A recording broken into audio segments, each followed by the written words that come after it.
I'm Brian Fish, Fire Dan Chief Peterson, with Medford Fire Fire Chief, Rescue. Fire District Mike 3. Hesse, Justin Deputy Chief Bates, Operations. Deputy Chief Tom of McGowan, Fire Rescue. Battalion Chief of Training Dave and Blakely, Safety. and I'm the Division Chief of Training and Safety. You know, I'm super excited about these standing orders coming out. You know, I think we've needed these for a long time. I really believe this is the future of the Valley. There's other agencies that are really looking at it, and this will become the foundational element for most of their performance as well. This project has my full support, has my board of directors' full support, and I really want to thank all the leads and the leaders who are making it happen to this point. When we're trying to look at our departments, and we got strong people doing great things, we got great leads and training committees that have put a lot of work and effort into making our systems what they are, grabbing these protocols and putting them together in kind of a best practices kind of a format makes it even better for that, in my opinion, as we move forward. This process, I think, probably started well before any of our time. You know, I hear stories about previous chief officers talking about the need for joint protocols or guidelines or performance standards well before my time. For us to take that effort is an exciting thing for not only our generation in the fire service now, but it also speaks to the 30 and 40 years of investment that has gone into this to create what we're about to put into existence. Both of our organizations have great people, great equipment, great training. Collectively, we've committed to dropping our borders and operating seamlessly. Where we're going, I think, is great. What's got us there is the hard work that's been put in by both departments. A lot of years of looking at the way we do things, our practices, and kind of fine-tuning those. You know, what it does for us in the overall grand scheme of things, I think, is positive. It provides us consistency in our approach to the scene. So that as we continue to train to them, those roots are going to grow deeper, and that understanding is going to grow deeper. That's going to help us just continue to be more effective and more efficient, which in turn betters us to serve our communities and each other. Really, the content wasn't chosen, it was already in place. We took a real good look at what we had on paper or in practice and tried to determine, is there common ground? There was not a lot of new material. There was some, but a big chunk of the material that we used for these we've had already. It's just in a different format now. We've kind of kept our training plan open to kind of formulate a plan when we start talking about specific dates and the rollout and how that's going to look. So again, just let's move together and let's move forward with the effort and the energy that has been put into this project. This is going to be the playbook that we expect our personnel to abide by. And once they arrive on a fire, and maybe it's a wind-driven structure fire, there's a document that they can reference, and it tells them how to engage that incident. We see these fire rescue standing orders to be used very similar to how we use our EMS standing orders. And as you guys know, we use the standing orders both in the station when we're sitting around the coffee table, and we use them when we're out on a scene and we have a question on a particular issue. We have those to be able to reference. I think it is a living document that it will change and evolve over time. The more we get into it and we use it, we're going to find things that need to be addressed or changed to make it better. I think this first step for us is critical, and absolutely input is welcome and encouraged. One of the exciting pieces of the standing orders for me is the fact that this is a living document. So this is not the final draft. This first generation of standing orders, I feel, is really solid, and we've had a lot of people weigh in on them and contribute to a best practice. There will be continuous review of these fire rescue standing orders. Just like on the EMS side, we plan to update the fire side of them once a year. I look forward to the continued discussions to make sure that the leads in both agencies all have a chance to put their touch on the finished product. Certainly as we move forward, if these roll out and there's something that just isn't quite working, our training committees, our training officers and our operations people are going to be looking at that and trying to fine-tune them even more. And so I'm excited to see where that's going to be. I think when I reflect on my career, I wish that there was a document similar to this that I could reflect back on. I'm excited to see that all these pieces are finally coming together. I think this is going to be a huge step forward for both of our organizations. I'm really excited about this. I know there's a lot of people that are excited about it.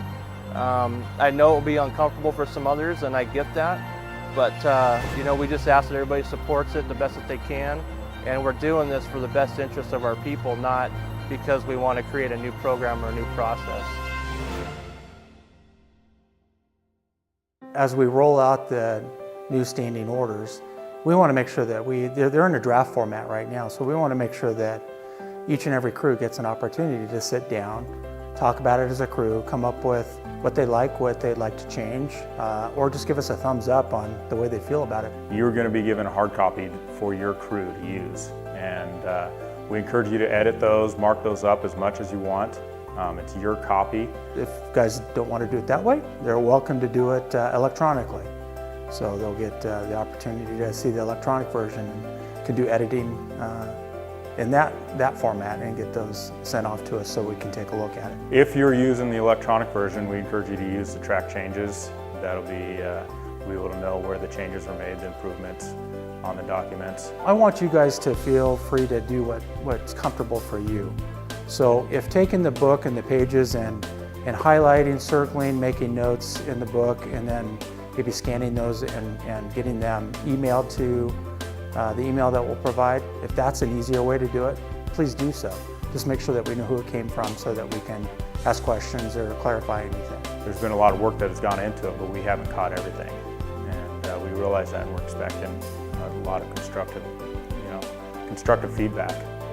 We're going to give you 6 weeks to take the opportunity to look through those, roughly about 6 weeks before we start coming out to the crews. We think it's really important to have face-to-face contact with the crews.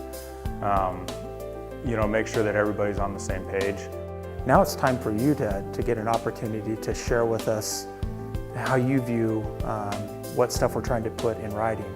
We're looking for everything, all kinds of input, from the grammar, punctuation, formatting, content, all the way up to the inclusion of additional protocols that crews think are necessary out there.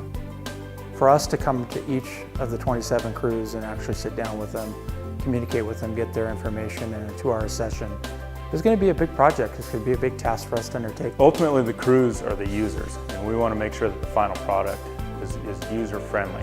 So we think it's really important that there's lots of opportunity for feedback. We want to try to get this as right as possible, have a good foundation when we start, when this book comes out, so that most of the questions are answered ahead of time. So training has set aside some training blocks that we can focus on specific protocols there. But we don't know what that looks like really yet. We're hoping to get that from you, from the crews. It's not like this is new stuff for you to see in your stations. We're not trying to change the way you do business. It's going to be many of the things that you've already done, but we're trying to make the common thread between the two departments so that when we get on any given scene, especially when we're working in the smoke, that the process is the same. We want to make sure that everybody has an opportunity for feedback before we put the final product out. We want to make sure it's a real user-friendly final product.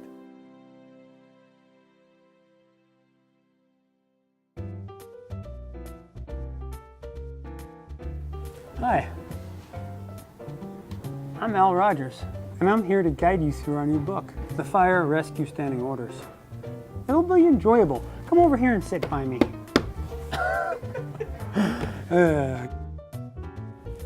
We're here today because we have a new book coming out, The FRSO Standing Orders.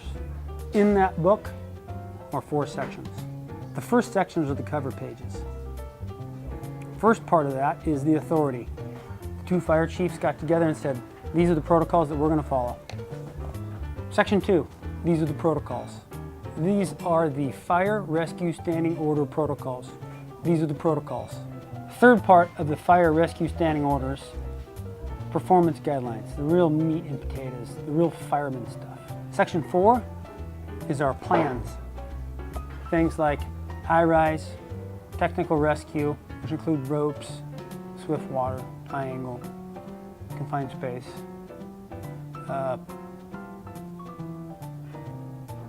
hazmat. Another part of this book is a table of contents, and it's really user-friendly. There's no more numbers. From henceforth, we're going to be listing them out in alphabetical order, and they make sense. If that subject matter is highlighted yellow, it corresponds to a performance guideline with very, very specific stuff. If it's highlighted blue, it corresponds to a plan. Another part is some standard vocabulary and definitions and abbreviations. The difference in this fire rescue standing orders that you're going to see as opposed to what we use now is that it's very specific. It gives you down and dirty stuff that you're going to use while you're studying before you get in the fire engine and drive away, and even en route, and maybe even on scene. Very specific stuff that you will find useful. The other difference in this book is that 2 agencies are going to be working off of it. Not just Medford, not just Fire District 3. 2 agencies working together. It's you, and it's me, and it's everybody we work with. And this isn't all from IFSA. It's not all from NISTs. We've brought this together, we've filtered it, and we've built this book together. So that's one of the differences between this book and the one we're using currently. Section 2. These are the protocols, the real meat of it. There are 4 types. First type being call types. Structure response. Lots of good stuff there. Wildland response. Water rescues. Things just like this. Let's talk about a alarm sounding. What do we do on alarm sounding? If you're a grizzled old gray hair, you've been on hundreds of these and you know exactly what to do and what's appropriate. If you're a new guy and you're moved up and you're shadowing like me, is it right to sit around for half an hour to wait for somebody to open the building that I can see there's no smoke in? I'm not really sure what I should do in this situation. Well, now it's on paper. Second type is tactics. These are things like venting a building, water rescue, stuff that you guys know about, but this lines it out for you. Third type is situations. We're talking about things like calling a tow truck.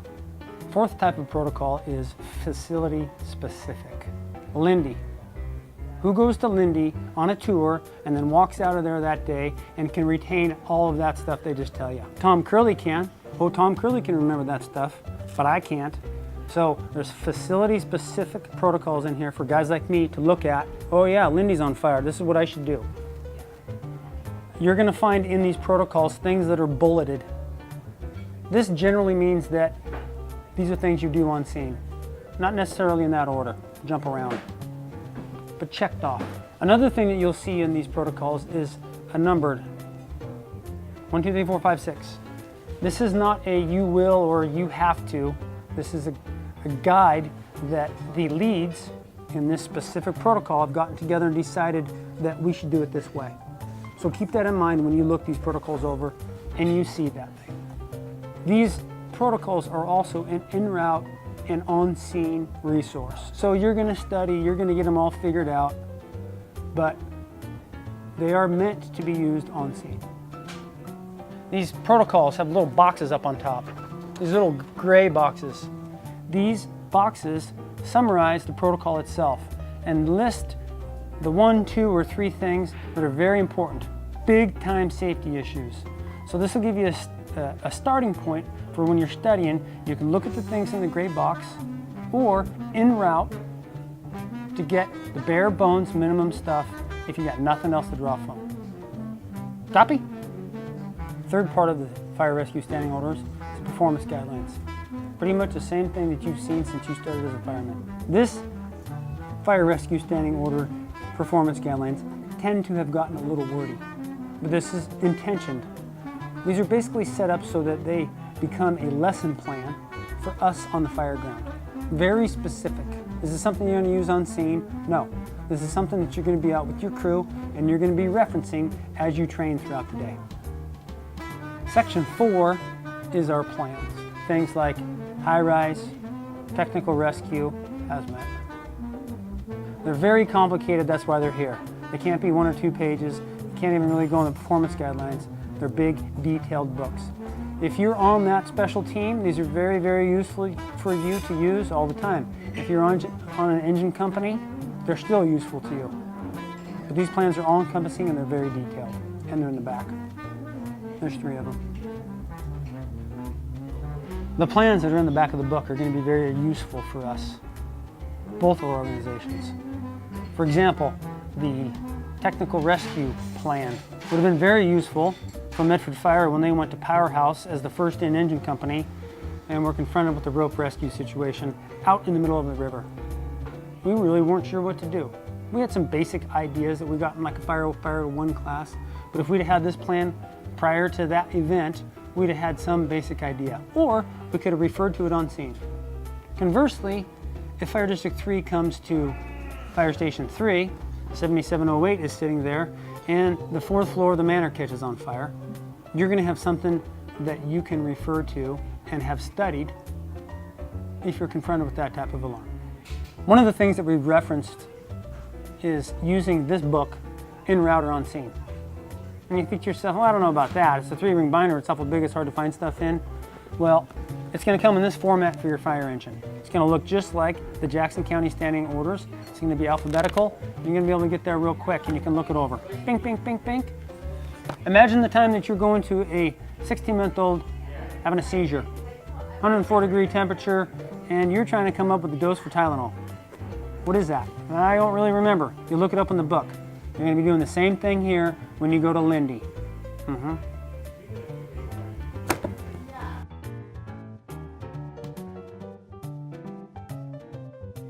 Here's some questions and answers. Frequently or infrequently asked questions, but these are some questions that we think that you're going to have of this book. Manny Sharp from Grants Pass writes in and says, why are some skills protocols and others performance guidelines? The answer to that is risk. I am a lead in search, and I want to make sure that you don't kill yourself. So I write a skills protocol, which is a protocol with lots of you shalls and you will never. And then I write a performance guideline with lots of all the other stuff you need to think about. That's the difference.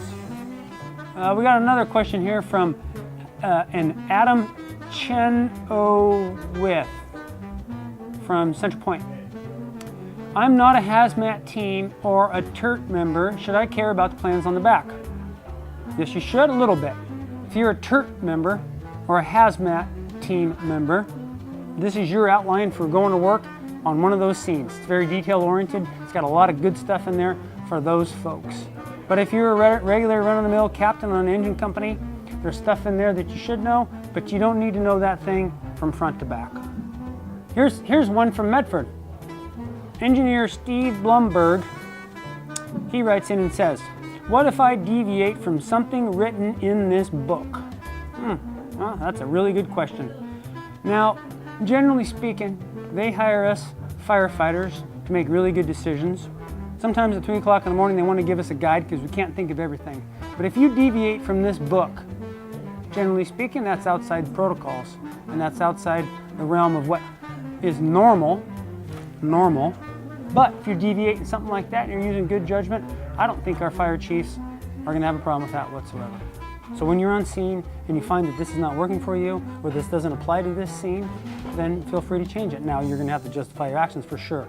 But don't think of these things as a rigid outline for you to follow with no variance. All right, we got another question here. This one comes from TJ the Buck Lockwood. Throughout this document it says, the officer has this role, or the engineer does this task. Is this mandatory? And what we're talking about here is an example of the vent protocol. The captain has this role, the engineer has this role, firefighter 1, firefighter 2 have this role. This is an example where the leads have decided this is the most efficient way to do it. Does it have to be done that way? No, it does not. But generally speaking, if you're at a Medford Fire or a Fire District 3 fire and you're working with a bunch of other fire companies, they're going to expect it to be done this way. All right, we got another question here from John P. Diddy Peterson. Let's see what he says. This thing is way too specific. Things will surely change, and then this will be outdated. Yeah, I agree with you. That is a definite possibility. But our ops chiefs, Hussey and Bates, have assured us that every year a committee will get together and make sure all of this thing is updated from top to bottom. They're going to be hand-picked folks. So we don't have to worry about that. This document will never, ever, ever be out of date. Don Manning from Ashland Fire and Rescue writes in, how can I possibly learn or remember nearly 100 protocols? Yeah, no kidding. And 50 performance guidelines? Well, a couple of things. Most of this stuff is what you've been doing already. Somebody just wrote it down and quantified it in a way that is measurable. And number two is we're going to eat this elephant one bite at a time. You're going to study a few here and a few there, and we're going to build on it over the next few months and next few years. So you will not be expected to know this tomorrow. We'll have plenty of time to get it figured out.